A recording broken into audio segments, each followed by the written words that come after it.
As New York State faces its greatest test, the governor has warned that hospitals may run out of ventilators within 6 days, long before the peak is expected. The only chance they have is to do severe social distancing and one New York specialist, Dr. Mangala Narasimhan, told News at 10 she is confronting the greatest crisis of her lifetime. And we have ICUs full of super sick patients that are paralyzed and on ventilators. And it's a unique disease because it doesn't really get better quickly. It takes a long time to get better. So the numbers keep accumulating and accumulating. But what worries her most is that if New York is facing a disaster of this dimension, how on earth will some of the poorest countries in the world cope?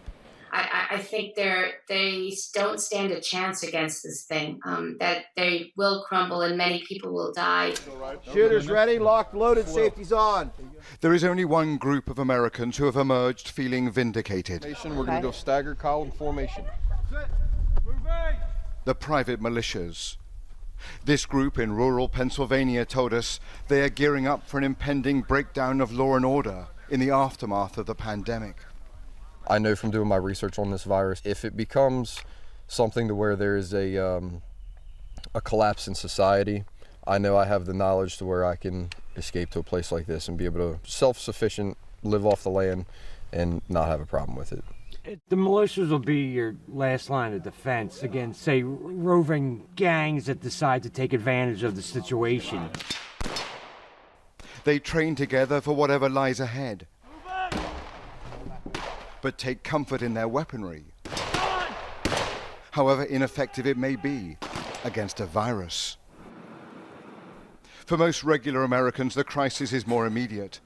With much of the country now locked down and most Americans staying indoors, the US economy is on the brink of a Great Depression-scale crash. 10 million Americans have lost jobs. No surprise when whole sectors of the economy have been paralyzed. It is not just the scale of the shutdown here that is so devastating for business, but the uncertainty.